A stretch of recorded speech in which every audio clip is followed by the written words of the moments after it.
What up, beautiful people? Welcome to Spilled Milk, where there's no point in crying over spilled milk. Why? We're going to drink it anyway. I have been thinking a bit about the juxtaposition intersection of explicitly dairy-free brands and non-dairy-free brands that have a dairy-free offering, like not just non-dairy-free, but like your classic OG, like American staple brands. I've been thinking about that. And I'm going to give you my opinion and my thoughts on them. Again, these are my opinions and my thoughts on them. And we can talk about it. So there are, to me, two camps when it comes to dairy-free products. There are the dairy-free, explicitly dairy-free, like been dairy-free from the beginning, will always be dairy-free. So like your So Delicious, your Daya, your Not a Moo, your Califia Farms, like your Silk, all of that. Been dairy-free, gonna be dairy-free, won't be nothing else. There's those brands. And then there are your like flagship American brands. And I say American because that's where they were based. So I don't want to assume this is everyone's experience who maybe are from other places. But that are like dairy products are their base. Dairy products are their thing. And in the recent times, they have made dairy-free options. So like Ready Whip now has 2 non-dairy flavors. Philadelphia cream cheese now has a plant-based cream cheese. Breyers now has non-dairy ice cream. Like their main products were dairy-based, and now they have dairy-free options. I really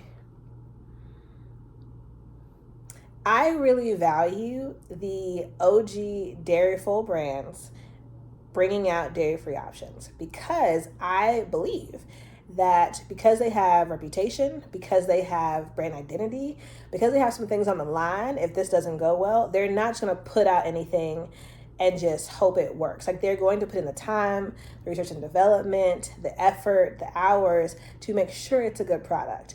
And it usually is a good product. Like Breyers ice cream to me is really good. I actually have not tried the Philadelphia cream cheese plant-based version yet, but I'm going to make a blueberry cheesecake here shortly, and I will let you know how that goes. Ready Whip, I like. I will say the Ready Whip, the coconut flavor is a little overbearing to me, and I've heard that from other people as well. But otherwise, generally a good product. Like the products are as good as they're supposed to be and as good as you would expect them to be, and to me on par with the dairy-free offerings from that company. I have really appreciated the larger brands coming into the space and having their flagship offerings be as a dairy-free option.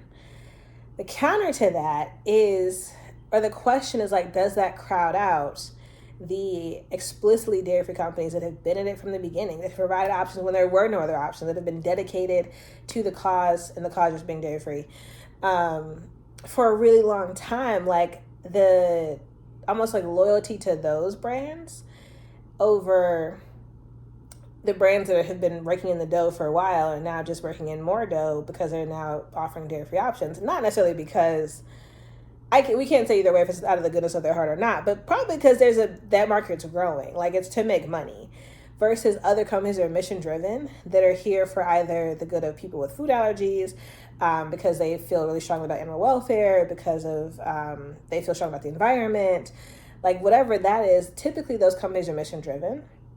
Typically they're smaller, although I do believe I actually don't know the numbers, but it's likely a lot of them are now owned by the larger companies and larger brands.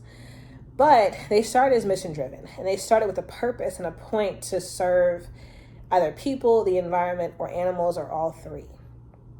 And so I have thought about is there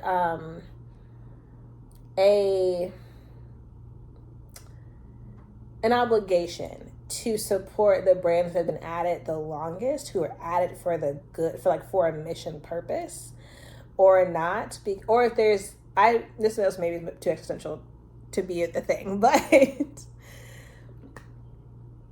because I work in food systems, I have thought about the value and validity of supporting one over the other, or both. I would say they're not a competition, although economics, there's a competition, but just what it looks like to have these larger companies come into the space and offer a really good product because they have the money and capacity to do that.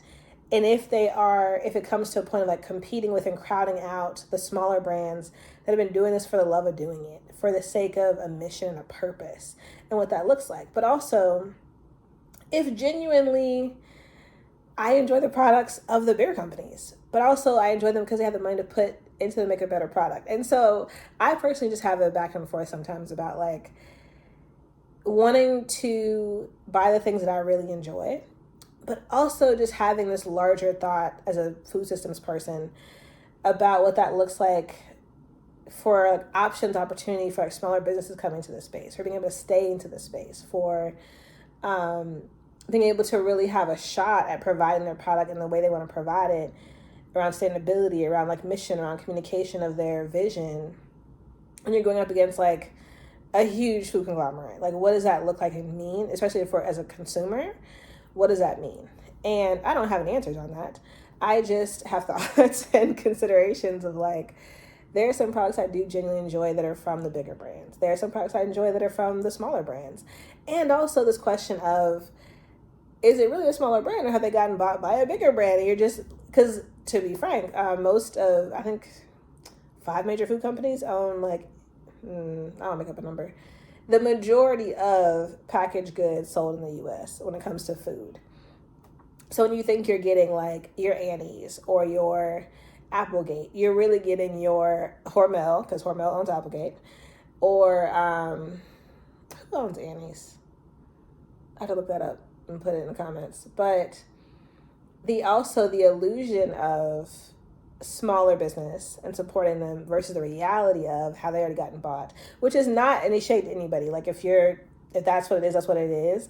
But there is a reality of like, there's not as many smaller independent brands as we think there are. A lot of them have already been bought by larger companies. And so at the end of the day, are you supporting larger companies anyway? Am I just supporting larger companies anyway? This is really me just expositing and thinking about this big existential question that probably no one else thinks about. But as someone who's in food systems and is obsessed with food systems, it's something I've thought about, especially when it comes to dairy-free. Like, it's not just, I can buy whatever. The choices are pretty limited. And so having grown over time, for sure, but still limited in relation to if I didn't have a dairy allergy, I could purchase like 17,000 kinds of cheese and a ton of milk and, XYZ 1, 2, 3 on ice cream or whatever. Or even just like pizza and like, anyway. This question of just like, does it matter? Like, how much does it matter as far as where I spend my dollars to support and grow dairy-free offerings? And does it matter where they come from? And what does that look like as far as like mission and impact and like purpose behind the product?